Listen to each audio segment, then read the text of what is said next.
Yes, fellow Toastmasters, good morning. As Mark mentioned, there are two main pleasures in my life. There are more pleasures, but two main pleasures. One is Toastmasters, which is pretty obvious.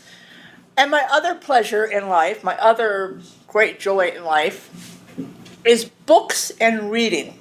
I really enjoy reading books and collecting books. Now this has been all my life. This started when I was very young. I actually remember the first book I ever read. I remember, like yesterday. It was called The Doll of Lilac Valley. And it was a little tiny children's book. Remember, it had kind of a purpley greenish cover. And I loved that book. I wanted to keep that book. It was a library book, so I had to give it back. But I really wanted to keep it. And I was about 8 years old at the time. I loved that book. And I've always enjoyed books. As I said, as I was growing up, I really enjoyed books. And now there was that one slight break in the enjoyment. And most of us will remember this, and most of us may have the same feeling. That was the high school years, when you're told what you will read, when you will read it, and then you have to discuss it afterwards and be graded on your reading and your discussion. Now, I don't read for those reasons, and so I really kind of rebelled at that. And many of you may not know what these are, but many of us will. I relied on Cliff Notes to get through the tests and the exams and all that. I got through, but not with shining colors, I must say. So I missed out on reading probably some really great books I should have read in high school, because I'm not going to tell them. The one good book that everybody was reading that was not in school, but every morning we'd come and say, "Did you read page 225 last night?" That was The Godfather. Now, when The Godfather came out, it wasn't a book that they were selling to teenagers.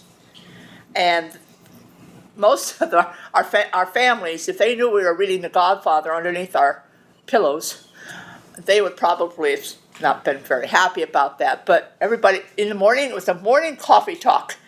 What page did you get to last night? So that's how we got through high school. Now, as I say, books have always been very important to me and very, very fulfilling in my life. I've had books that have influenced my life to this day. One of those books I read in college, midway through college.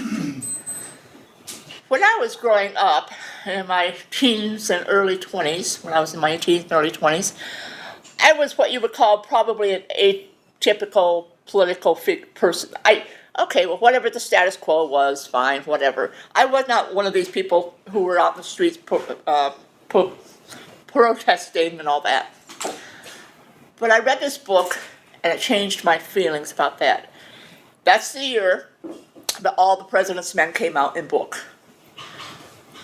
I read that book, and I went, what? They do that?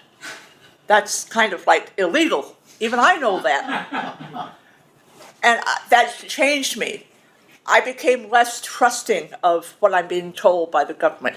No, I'm not one of these people who gets out in the street corner on their soapbox and wrangles about it. But I don't believe everything I'm told either. And I question it and I research it. But that was a great book. If you have not had the chance to read that book, I still have the book I got in college. It's in a box in storage. I want to reread it, so I'm going to buy another copy because there are 500 boxes in storage, so I don't know which box it's in. So I'm going to reread that because I like to reread that every few years. So I want to read that book. It's a great book. All of Bob Woodward's books are very good, by the way. Not that I'm prejudiced or anything.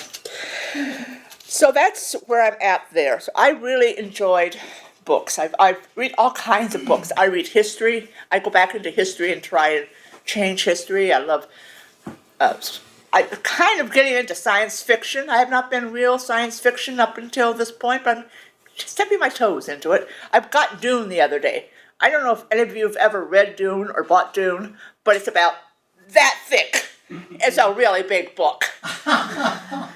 So you could actually use that as a weapon. If you're ever in a crowd and you got, irritated, just throw the book at them. So I'm going to get to it. Small print, big book. It's going to take me a while. So, that's my story about books. I was going through Google last night to get some ideas. And I came across this quote. I'm amazed I'd never heard this quote before. And this quote goes, "A room without a book is like a body without a soul." Oh, that touched me. That was by Cicero. I'm going to get that put on a pillow. I love that saying. It just really got into me. So I was sitting in my room, in my bedroom. I thought, I've got a few books, so I'm going to count how many books I have. Now, these are just the books that are on the shelves, on the tables, in several piles throughout the room. So I started counting. 1, 2. I got to 300 and stopped counting. This was in my bedroom. This does not count the books that are in boxes, in storage, in boxes downstairs. My sister, who I evidently come by this naturally, she has, I would say, about 2,000 books. So we have a lot of books. Moving is not fun in our house. We have a lot of books. So I counted, I said, 300 plus books in my room. Oh my God. Do I have a lot of soul or what? I didn't even know that. Mr. Toastmaster.